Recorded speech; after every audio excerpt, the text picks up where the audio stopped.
Hey everybody, welcome back. I'm Sophie with Sophie B Art, and in today's video I'll be showing you how to make a cute and summery cactus postcard for any occasion.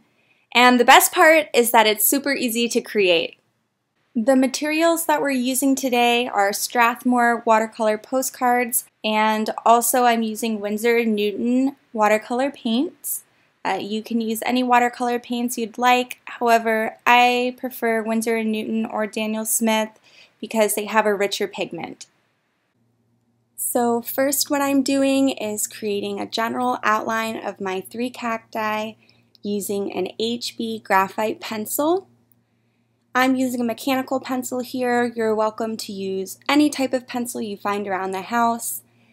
And so the first one of my cacti, I wanted to be a bit more bulbous, and the second one a little more lean to contrast the thickness of the first one I just made, and the last one a little bit more elongated, so we have a nice variety of cacti here.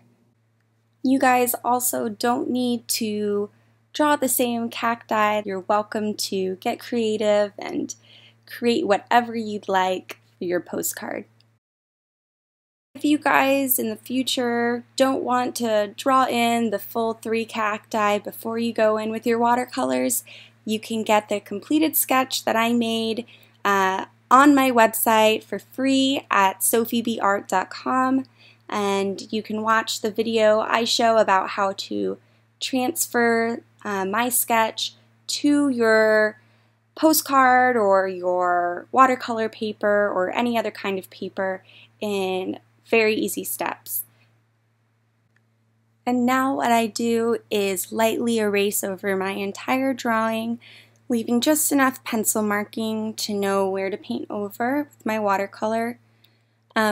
Personally, my drawings tend to get really dark, so I need to erase a lot. But you guys can always draw lightly so you don't have to do as much as I do.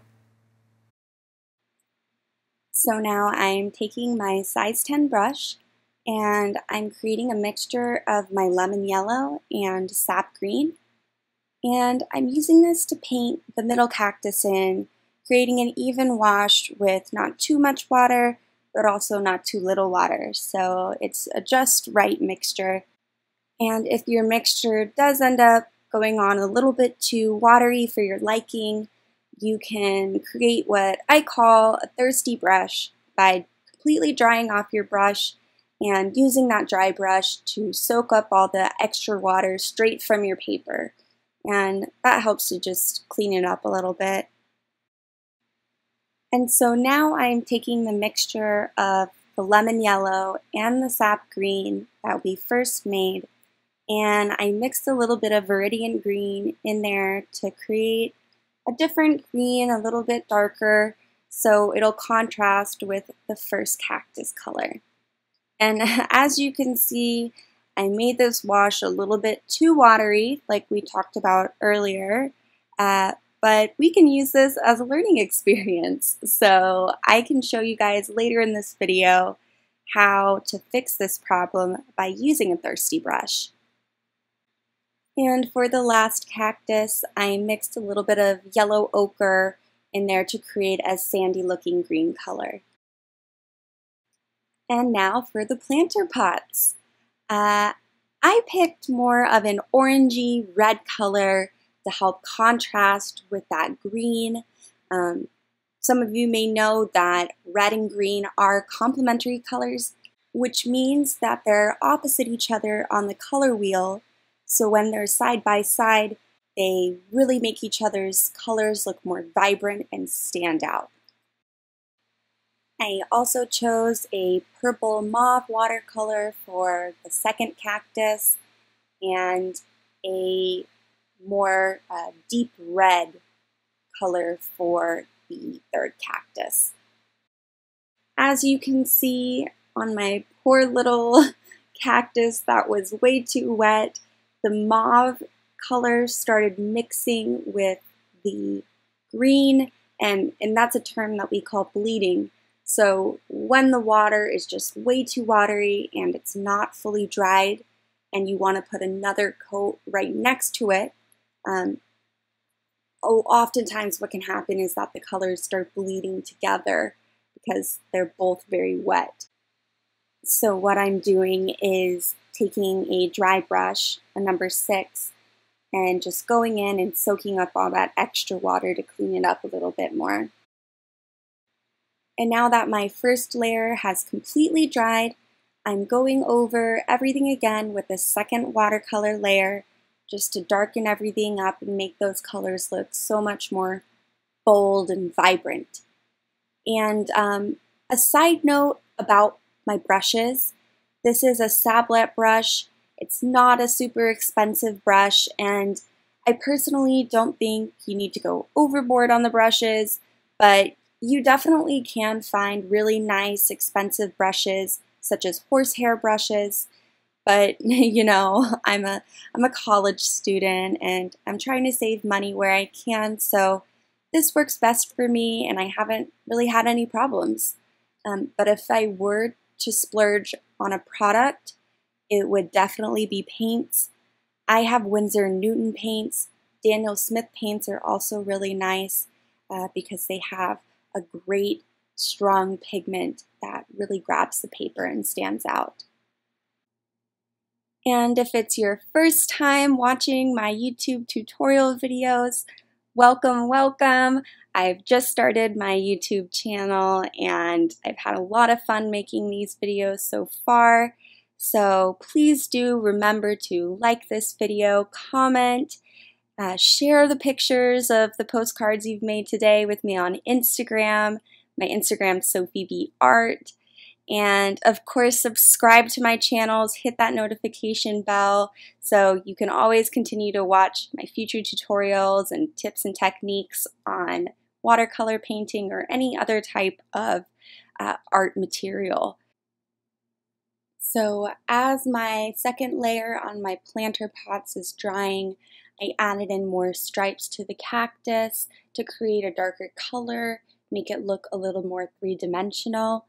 And on my more yellow ochre sandy colored cactus, I put down some cadmium red splotches for the flowers that will be drawing with ink pen later on.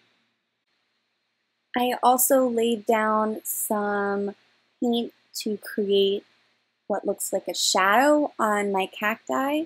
So on the cactus to the far right, I have a little bit heavier of Viridian green color there, and on my cactus to the far left, I used a heavier hand on the sap green to help create some lines that show and delineate the different parts of the cactus. And this kind of helps to create more dimensionality in the cactus so it doesn't look quite 2D anymore. And lastly, I wanted to put a little bit more dimension and texture into the pots. So I'm adding some stripes with some paint that has a little bit less water in the mixture than I usually do to make the color go on a little bit thicker, richer, and darker. And finally, we're putting in our planter pot shadows. I mixed up some of the sap green, Alizarin crimson, the mauve color, and some of the yellow ochre to create a muddy gray-brown looking pigment. And I'm just taking a few strokes to put down the shadow.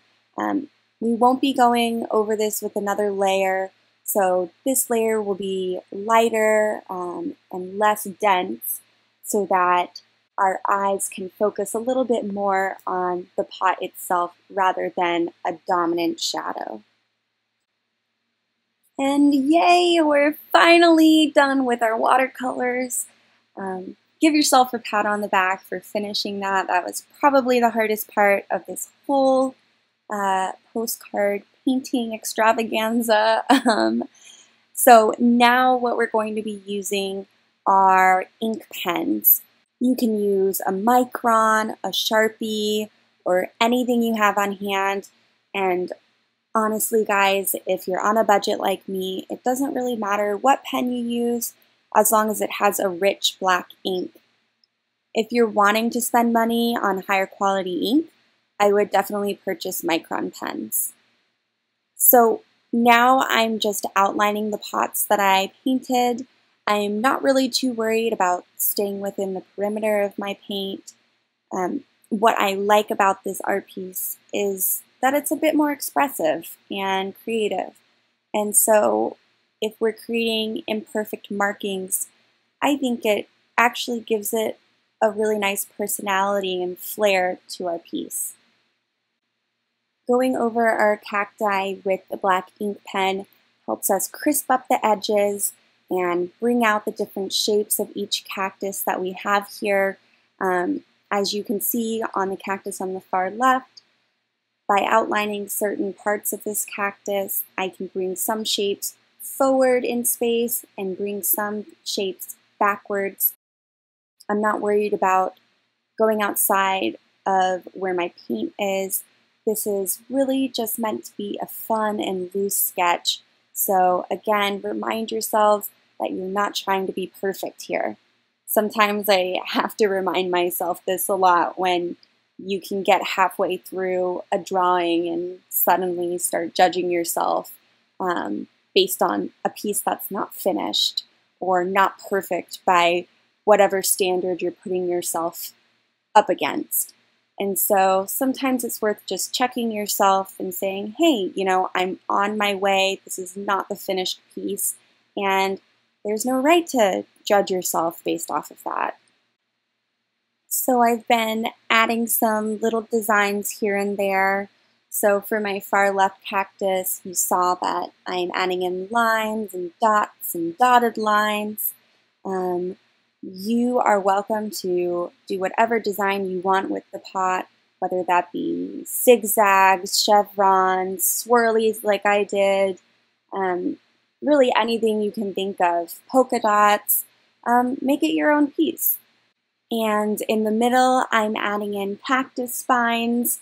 If you've ever been stuck by a cactus, you definitely understand what pain feels like. I once had a cactus just like the middle one here that we're drawing, and it fell off of my windowsill, and without thinking, I immediately caught it with my hand. And so yeah, if you can imagine, it definitely wasn't a pleasant experience.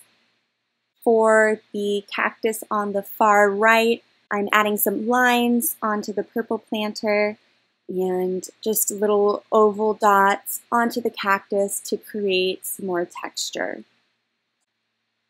And that's basically about it. You can stop here, or you can add some words or lettering.